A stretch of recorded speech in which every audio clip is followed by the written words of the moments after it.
सभी किसान साथियों को राम राम भाई। आज तारीख होगी 3 अप्रैल 2025 दिन वीरवार। तो भाई जो हिसार यूनिवर्सिटी से डॉक्टर है ना, तो स्पेशल लहसुन की खेती करते हैं।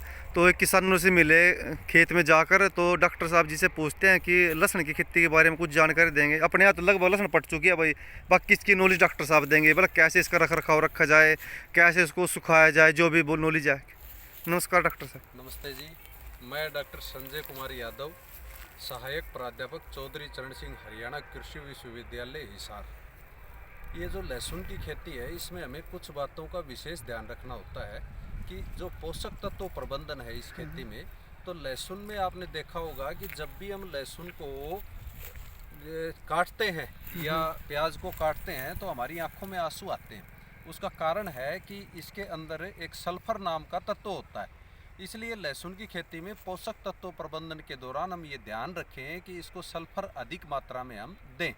इसके अलावा मैग्नीशियम भी इसमें अच्छी मात्रा में पाया जाता है, और मैग्नीशियम की भी हम NPK यानी नाइट्रोजन, फास्फोरस और पोटास के अलावा मैग्नीशियम की सप्लाई भी हम इसमें करें। इन बातों का हमें पोषक तत्व प्रबंधन में ध्यान रखना है। इसके अलावा जब हम इसकी खुदाई करते हैं, खुदाई के पश्चात इसको रखते समय हम ये ध्यान करें कि लहसुन का बल्ब नीचे की तरफ हो और पत्तियां ऊपर की तरफ हों। इससे डॉक्टर साहब का कहना है जी, अपनी भाषा में मतलब लहसुन की हार्वेस्टिंग करते हैं खेत से, तो उसके बाद है ना, आप जूड़ी उठाइए डॉक्टर साहब, थोड़ी इसके बारे में डिटेल दे दो। जैसे लहसुन की जूड़ी है तो आप लगा लो, आप बंद की तैयार होगी तो डॉक्टर साहब इसके बारे में बताएंगे आपको, बोला कैसे रख रखाव रखना है इसको। जब भी हम जमीन में रखते हैं खुदाई के पश्चात, हाँ, तो ये हिस्सा इसका जिसको हम बल्ब बोलते हैं, इसको हम नीचे की तरफ रखें और पत्तियों को ऊपर की तरफ।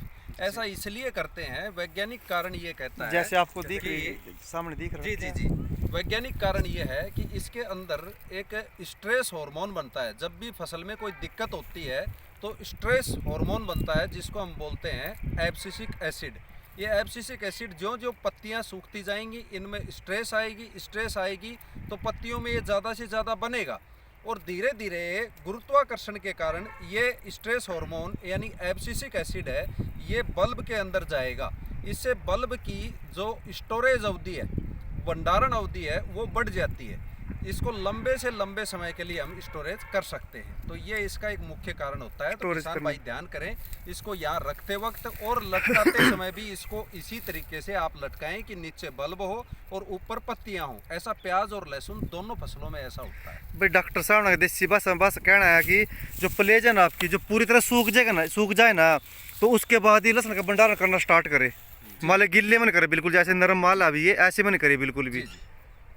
ये डॉक्टर साहब है भाई, जिस कृषि के डॉक्टर है मेन, और लहसुन के खास तक विशेषज्ञ हैं।